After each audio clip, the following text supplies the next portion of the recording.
Bienvenue sur notre chaîne de méditation quotidienne. Avec le pasteur Rodrigue Cage, nous allons explorer ensemble les richesses de la Bible et découvrir comment appliquer ces enseignements dans notre vie quotidienne.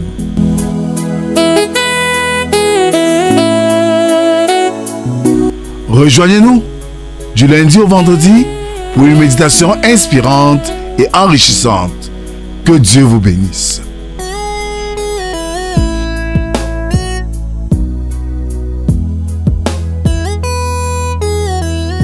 Bonjour et bon réveil matinal. Nous sommes aujourd'hui le jeudi 9 avril 2026. Frères et sœurs, que la paix du ressuscité, celui qui prépare le feu sur la rive, vous accompagne en ce jeudi de Pâques. Ici, nous nous sommes rencontrés pour nous engager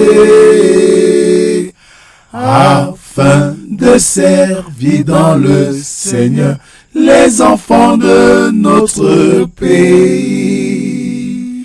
Et oui, pour nous, pour vous, pour le Seigneur, pour le prochain, nous voulons être les instruments.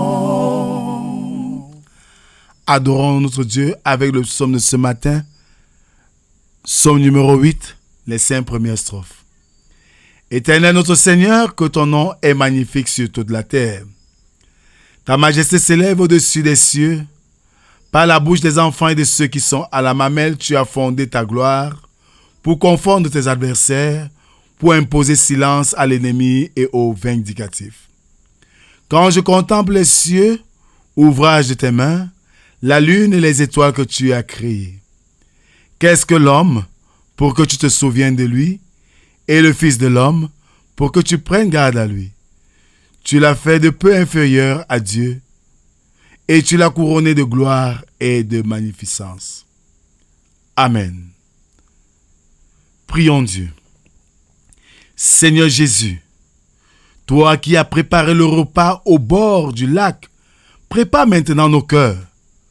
Donne-nous de reconnaître ta voix quand tu appelles du rivage et de comprendre que l'abondance ne vient pas de nos filets, mais de ton ordre. Ouvre nos yeux sur ta parole. Amen. Ce matin, nous méditons dans le livre de Jean, chapitre 21, des versets 1 à 14. Là, il est écrit: Après cela, Jésus se montra encore aux disciples sur le bord de la mer de Tibériade. Et voici de quelle manière il se montra. Simon-Pierre, Thomas, appelé Didyme, Nathanaël de Cana en Galilée, les fils de Zébédée et 2 autres disciples de Jésus étaient ensemble. Simon-Pierre leur dit: Je vais pêcher. Ils lui dirent: Nous allons aussi avec toi. Ils sortirent et montèrent dans une barque, et cette nuit-là, ils ne prirent rien. Le matin étant venu, Jésus se trouva sur le rivage, mais les disciples ne savaient pas que c'était Jésus. Jésus leur dit: Enfants, n'avez-vous rien à manger? Ils lui répondirent: Non. Il leur dit: Jetez le filet du côté droit de la barque, et vous trouverez. Ils le jetèrent donc, et ils ne pouvaient plus le retirer à cause de la grande quantité de poissons. Alors le disciple que Jésus aimait dit à Pierre: C'est le Seigneur. Et Simon-Pierre, dès qu'il eut entendu que c'était le Seigneur, mit son vêtement et se jeta dans la mer. Les autres disciples vinrent avec la barque, tirant le filet plein de poissons, car ils n'étaient éloignés de terre que d'environ 200 coudées. Lorsqu'ils furent descendus à terre, ils virent là des charbons allumés, du poisson dessus et du pain. Jésus leur dit: Apportez des poissons que vous venez de prendre. Simon-Pierre monta dans la barque et tira à terre le filet plein de 153 poissons, 3 gros poissons, et quoiqu'il en eût tant, le filet ne se rompit point. Jésus leur dit: Venez, mangez, et aucun des disciples n'osait lui demander « Qui es-tu ?» sachant que c'était le Seigneur. Jésus s'approcha, prit le pain et leur en donna. Il fit de même du poisson. C'était déjà la 3e fois que Jésus se montrait à ses disciples depuis qu'il était ressuscité des morts. Bien-aimés, voilà le texte de ce matin. Le ressuscité ne se contente pas d'apparaître, il nourrit, il restaure et il redonne du sens au travail des siens. Jésus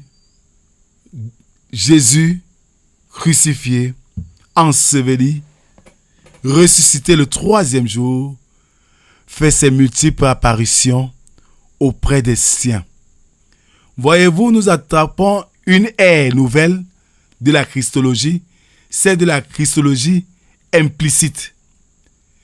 De la naissance de Jésus jusqu'à sa mort, nous avons vécu l'ère de la Christologie explicite. Jésus est à la portée de tous, enseignant, faisant des miracles à tous. Mais après sa résurrection, nous vivons l'ère de la Christologie implicite où Jésus n'apparaît qu'aux siens. Et ses disciples, du retour dans leurs activités d'auparavant, la pêche, vont reconnaître le Maître de par ses dires, sa voix et ses faits. La question que je veux nous poser aujourd'hui, c'est de savoir, reconnaissons-nous l'action de Dieu dans notre vie de chaque jour? Pour reconnaître, il suffit d'être simplement attentif pour retrouver en chaque action la force agissante de Dieu. Dieu est avec nous chaque jour. Il agit à nos côtés. Mais sommes-nous capables de reconnaître que c'est lui qui a agi pour nous? Les disciples l'ont reconnu. De par ses propos, de par sa manière de faire. Nous aussi, comme chrétiens, nous devons reconnaître l'action de Dieu dans nos vies et lui rendre grâce. Amen. Merci Seigneur pour ce que ce matin, tu nous invites à vivre la présence silencieuse de Jésus près de ses disciples, qui les réconforte, qui les nourrit, qui veille sur eux. Démonstration palpable de ce que tu ne cesses de faire dans nos vies de chaque jour. Sommes-nous capables de te reconnaître dans tes actions dans nos vies? Voilà ce à quoi tu nous invites, Seigneur, à y réfléchir. Merci déjà, Seigneur, pour cette opportunité. Nous te présentons cette journée nouvelle avec ses multiples challenges. Sois avec nous, Seigneur. Combat pour nous, Seigneur. Éclaire-nous, Seigneur. Nourris-nous, Seigneur. Protège-nous, Seigneur. Afin qu'au terme de la journée, nous puissions reconnaître tes hauts faits dans notre vie, comme ces disciples qui t'ont reconnu dans leur quotidien. Oui, Seigneur, révèle-toi à ceux-là qui te cherchent. Révèle-toi à ton Église. Révèle-toi à ceux qui ont perdu espoir, afin qu'ils retournent à toi. Bénis ce jour que tu as créé et accompagne-nous dans tout ce que nous aurons à faire. C'est au nom de Jésus-Christ, ton Fils, nous t'avons prié. Lui qui nous a appris à te dire, notre Père qui es aux cieux, que ton nom soit sanctifié, que ton règne vienne, que ta volonté soit faite sur la terre comme au ciel. Donne-nous aujourd'hui notre pain de ce jour. Pardonne nos offenses, comme nous pardonnons aussi à ceux qui nous ont offensés. Ne nous soumets pas en tentation, mais délivre-nous du mal, car c'est à toi qu'appartiennent le règne, la puissance et la gloire pour les siècles des siècles. Amen. Bien-aimés, Christ est ressuscité. Il apparaît aux siens, pas juste pour leur plaisir. La résurrection de Christ ne se contente pas seulement à apparaître, mais il nous nourrit. Il nous restaure et il redonne du sens au travail de ceux qu'il aime. Que la grâce, la paix et l'amour de Dieu soient et demeurent sur chacun d'entre nous. Au nom du Père, du Fils et du Saint-Esprit, un seul Dieu éternellement béni. Amen. Bonne journée à tous et à demain si Dieu le veut. Shalom.